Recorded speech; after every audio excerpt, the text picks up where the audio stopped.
che succede di te, della tua vita,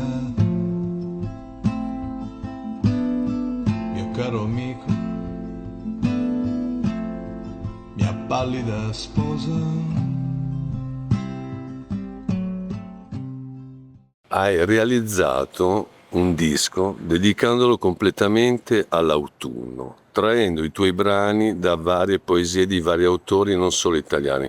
Era un paio d'anni fa che mi sono interessato ai poeti che raccontano attraverso le loro parole l'autunno, una stagione che mi è sempre stata molto cara, non solo per i suoi colori, che sono forse i più belli di tutto l'anno, ma perché mi riportano alla mente tanti autunni e quindi il gioco della memoria si fa molto più forte in questo periodo.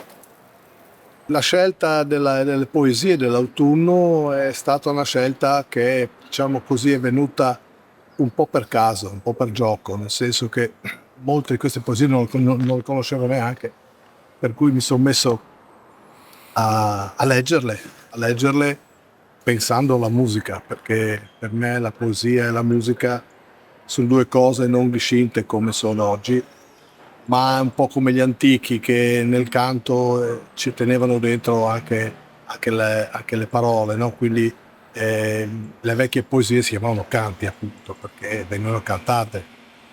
Quindi riallacciandomi addirittura alla tradizione omerica, che appunto la poesia veniva cantata, ho cercato di fare altrettanto. È una cosa che vado facendo da tanti anni con tanti autori friulani. Questa volta ho abbandonato per questa evenienza il testo in lingua friulana, in lingua madre, e mi sono orientato verso lingue europee, tra cui l'inglese, lo spagnolo e naturalmente la lingua italiana.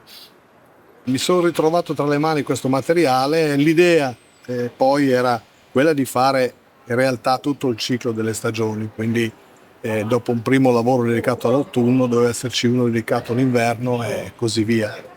Quelle dell'inverno erano anche nate, però non le ho più registrate e quindi è rimasto questa opera un po' incompiuta. Per ora c'è solo questo materiale che l'ho stampato in una tiratura limitatissima di 100 copie in CD e una stampa privata mia, insomma, che ho dato agli amici, che ancora un po' di copie rimaste, ma sostanzialmente è perché esista come documento, no? È un lavoro che uno fa in maniera artigianale, come nel mio caso, per testimoniare quello che può diventare una canzone che parte da un presupposto poetico, da una visione poetica e da un tema che è quello che è molto popolare da sempre nella musica. Basta pensare a Vivaldi che già ci aveva deliziato con le sue 4 stagioni. Il tema delle stagioni è un tema quindi che è sempre forte, sempre vivo, e il fatto che abbia cominciato dall'autunno in realtà è una cosa particolare anche questa, perché non a caso, insomma, tante delle mie opere sono nate in autunno. Il mio scrivere musica, il mio fare musica ha a che fare con questa stagione più che con le altre. Autunno che può prolungarsi fino a una buona parte dell'inverno. Ecco, questi sono i periodi più, diciamo, fecondi per quanto riguarda la poesia e la scrittura. I poeti che ho indagato sono fra le firme più famose, insomma, della poesia europea, a partire dal 1600 in poi. E c'è sicuramente tra essi anche una bellissima poesia di Saba che mi aveva colpito parecchio, perché in questa poesia fa un parallelo micidiale e potente tra quella che è veramente la figura femminile, qui parla della moglie, e lo paragona proprio alla perdita delle foglie, cioè al perdere la bellezza della primavera e dell'estate, che è una parte della vita, no? E quindi si rimane, diciamo, meno attratti l'uno dall'altro per questi aspetti. Quindi l'aspetto estetico tende a decadere, no? E quindi lui vede in questa trasformazione della moglie un accanirsi dell'autunno, no? Del tempo, della stagione, ma allo stesso tempo è qualcosa che toglie per dare una sorta di amore profondo che va oltre questo aspetto, no? Quindi è molto bello perché lui proprio fa questo parallelo in maniera veramente incantevole, per cui mi sono rimasto molto colpito da questo testo, che tra l'altro lo conoscevo come anche molti altri di quelli che ho indagato e che ho poi trasformato in musica. Dici è l'autunno, è la stagione in vista, si ridente che fa male al mio cuore. Dici ad un noto, incanto mi conquista la tua voce. Non vedi là in giardino quell'albero che tutto ancora non muore, dove ogni foglia che resta è un rubino per una donna, amico mio, che schianto l'autunno. Ad ogni suo ritorno sai che sempre fin da bambina ho pianto. Allora non dici a chi ti vive accanto, a chi vive di te,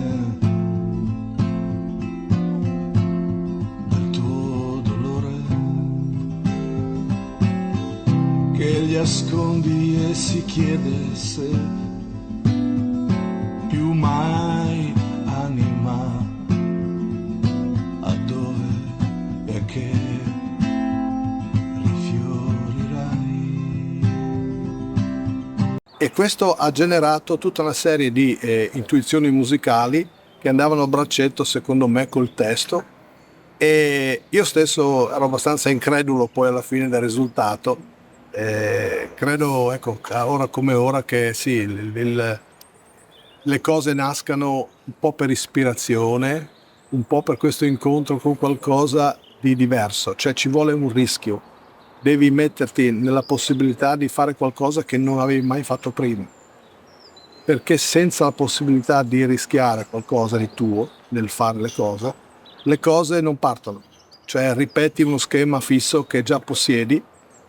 E questo non è una buona cosa per produrre materiale interessante, secondo me. Quindi bisogna, sì, ricordarsi di tutto quello che sai, che è il tuo bagaglio e la tua preparazione, però andare incontro verso qualcosa che può destabilizzarti, col quale ti devi cimentare, ti devi confrontare. La tua vita è anche stata riempita da generosità di trasmettere il tuo sapere anche degli alunni. Segnavi proprio in Carnia alla scuola di Sutrio. Puoi raccontarci brevemente quella che è stata la tua esperienza come insegnante da questo punto di vista, questo tuo rapporto con le nuove generazioni, al quale tu trasmetti questa tua passione? Ma in realtà la scelta dell'insegnamento è stata una scelta in parte dettata anche dal fatto che fare l'insegnante ti offre un certo spazio anche di libertà. Per chi suona, per chi fa arte in generale, ha bisogno di uno spazio di tempo maggiore per poter curare le proprie opere, il proprio lavoro. E detto questo, che è una questione di fondo comunque importante dirlo, ecco. La scelta di fare l'insegnante è stata comunque una scelta dettata da più fattori. Uno, il fatto che mi ritrovavo comunque un diploma di maestro, al tempo bastava solo quello per poter esercitare. Un'altra è che già mi occupavo di musica e già avevo cominciato a scrivere le prime cose, e quindi avevo bisogno di un lavoro, un'attività che mi lasciasse del tempo per poter curare anche questi miei aspetti personali. E poi in realtà il lavoro è stato un lavoro che, diciamo così, mi ha arricchito, più preso forse che dato, come è giusto che sia, perché lavorare con i bambini soprattutto non è in termine giusto, lavorare non si addice in realtà, è un viaggio che si fa assieme, no? E quindi viaggiare in compagnia di questi piccoli, di questi bambini e sapere che stai crescendo anche tu comunque assieme a loro è un'esperienza di vita importantissima, no? Che ti permette comunque di andare avanti in questo percorso, facendo i tuoi sbagli, cercando di migliorare e piano piano, con l'andare degli anni, adesso mi rifaccio agli ultimi anni proprio della mia attività, credo di essere arrivato veramente a capirci un po' di più. Ecco, l'esperienza ti guida, c'è solo l'esperienza e il fatto di mettersi a disposizione, che se così non è chiaro che tu applichi una cosa che hai appreso da qualche libro, da qualche manuale e la cosa diventa sterile, no? Anche lì, come parlavo prima, per quanto riguarda l'opera anche, diciamo così, artistica o di creatività legata alla creatività, anche l'insegnamento è simile, perché insegnare vuol dire emozionare. Se tu non ti emozioni non riesci a mandare a memoria quello che stai leggendo, stai facendo. Un libro perché ti piace? Perché ti dà un'emozione, perché tu entri nella storia, vivi quel momento, quella trama. E allora facendo questo, quel libro ti accompagnerà per tutta la vita. E anche se passeranno gli anni, quando ritroverai in qualche bancarella, l'immagine di quel libro, ti ricorderà qualcosa che è stato piacevole, importante e formativo per te. Allora, questa cosa dell'emozione è fondamentale, no? Il fatto di vivere l'attività dell'insegnante in questo modo è la cosa che ti permette di fissare poi nella memoria anche le nozioni che impari. Quindi non è un trasmettere così, ma è un fare un viaggio assieme, anche qui rischiando, perché se non c'è il senso del rischio, teoricamente non si acquisisce sufficientemente spazio emotivo. Per cui tu, quando devi imparare qualcosa, anche qui nella scuola come nella musica, devi accettare il fatto, tu insegnante anche, di arrivare a essere un po' una tabula rasa. Cioè hai studiato tante cose, sai quello che sai e va bene, ci sta, però devi fare il viaggio assieme ai tuoi alunni, devi anche tu accettare il fatto che alcune cose di quelle che stiamo facendo, non le so, le scoprirò con loro, cercheremo assieme di capire come fare a scoprirla. Questa è la cosa interessante, perché ti emoziona anche te. E allora questa emozione è contagiosa e il viaggio diventa comunitario e molto importante, l'apporto di tutti diventa significativo. Questa è un po' la chiave che io ho scoperto nel corso di tanti anni e poi ci sono tante altre informazioni che acquisisci lavorando, insomma. Devo ringraziare tanto, insomma, tutte le persone, tutti i bambini che ho avuto modo di conoscere nel corso dell'esperienza scolastica come maestro, che insomma tanto mi hanno dato e conservo bellissimi ricordi di tanti di loro, non di tutti, perché poi in realtà quando ne hai passati tantissimi poi è così il gioco della memoria, ti frega, no? Le volte incontro qualche ex alunno, insomma, che ormai è diventato papà a sua volta o mamma, e c'è un momento di difficoltà a intravedere i lineamenti che risalgono a quel bambino che avevi avuto a scuola tanto tempo prima. In una società che punta sempre di più al materialismo, alle nuove tecnologie, si parla di intelligenza artificiale, la musica anche un po' contaminata da questo punto di vista, rimangono alcuni settori dell'arte, facciamo l'esempio del teatro che ha subito comunque una risposta diretta con il pubblico, lì non si può fingere, lì bisogna essere proprio se stessi o barare. Dal mio punto di vista sei un poeta e hai questa tua poesia che è prettamente unita alla tua espressione musicale.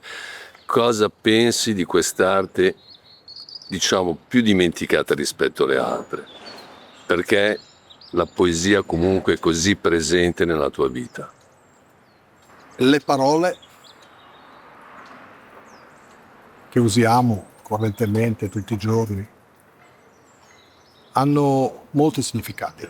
La stessa parola può avere più significati. Io sono sempre stato affascinato dal potere che ha la singola parola, e special modo perché usando il bilinguismo, usando la lingua friulana e la lingua italiana, fin da subito ho capito che dentro le parole ci stanno un sacco di cose. Faccio un esempio. Per me che sono carnico, la parola fuoco in lingua italiana è tutt'altro che da fug.